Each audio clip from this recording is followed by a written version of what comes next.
You know, for centuries, we believed we lived inside this giant, predictable machine, a kind of cosmic clock, just ticking away with perfect, flawless precision.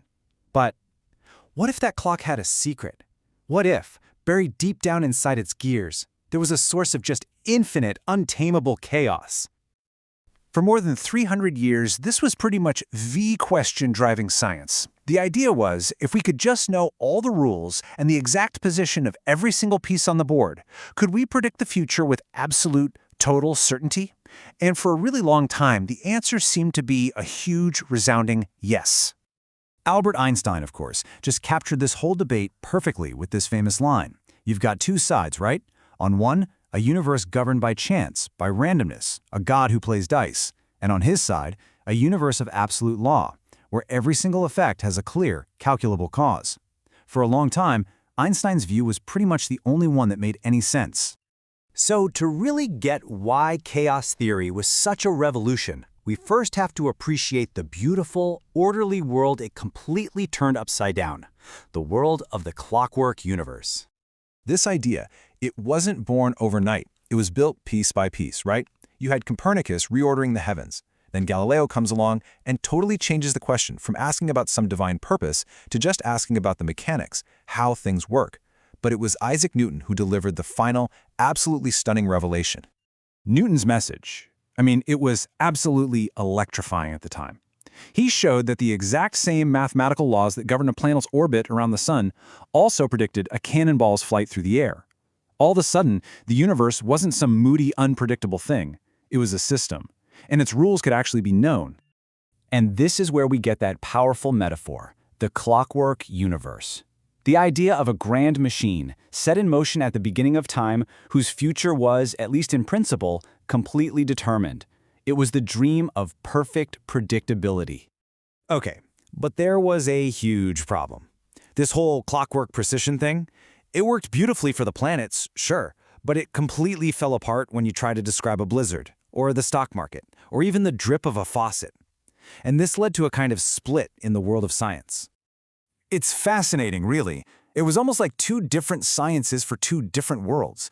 On one side, you had the clean, precise equations of determinism for simple, predictable things like planetary orbits. And on the other, you had the fuzzy world of statistics, which could only give you average outcomes for messy, complex things like crowds or weather. And everybody just assumed these two worlds would never, ever meet. And the foundation for this whole worldview was a single, really powerful assumption that just, it felt like common sense. Simple systems, simple rules, they produce simple, predictable outcomes. Complicated, messy behavior, that must come from complicated, messy systems. That makes sense, right? Well, that assumption was about to be completely demolished. So, how did this perfect clockwork view of the world start to crack? It wasn't some grand new theory from a famous physicist. No, it came from a total accident, a lucky mistake, involving a meteorologist and a really, really primitive computer model of the weather. Okay, so picture this. It's 1963, and a meteorologist named Edward Lorenz is running this simple weather simulation. To save a little time, he decides to restart a run from the middle, so he types in the numbers from an earlier printout. But here's the thing, he rounded them off. We're talking a change of less than 1 part in 1,000, and the result? A completely, wildly different weather system. The two simulations, starting from almost identical points, just spiraled off into totally different worlds. And this became the perfect picture of what we now call the butterfly effect. You've heard of it, right? This incredible idea that the flap of a butterfly's wings in Brazil could, in theory, set off a tornado in Texas. A tiny, almost immeasurable cause, leading to a massive, totally unpredictable effect. The implication here, it was staggering. Lorenz's weather model was completely deterministic. It followed simple, unbreakable rules, just like Newton's laws. And yet, it produced wildly unpredictable behavior. Order and chaos weren't opposites after all. It turns out, order could create chaos. So this discovery kicked off a whole new field of science, because if these chaotic systems weren't just random noise, then what were they? What did this hidden world of ordered chaos actually look like? To even begin to answer that, scientists needed a new kind of geometry. The smooth lines and perfect circles of classical math, they were totally useless for describing the jagged, complex, messy shapes of the real world. And they found their answer in something called fractals. Now, the key idea behind a fractal is something called self-similarity.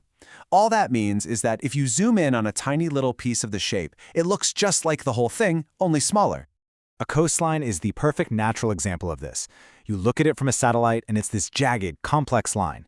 Then you zoom in from a helicopter and guess what? It's still a jagged, complex line. Then you're standing on the beach looking at a single rock and it's still jagged and complex. The pattern just repeats at every single scale. This quote just sums it up so beautifully. Fractals finally gave scientists a language to describe the rough, complex, and honestly beautiful textures of the real world.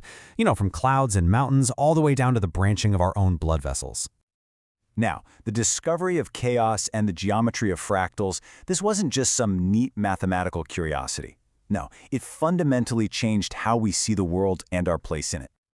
And once scientists had this new lens, they started seeing chaos literally everywhere.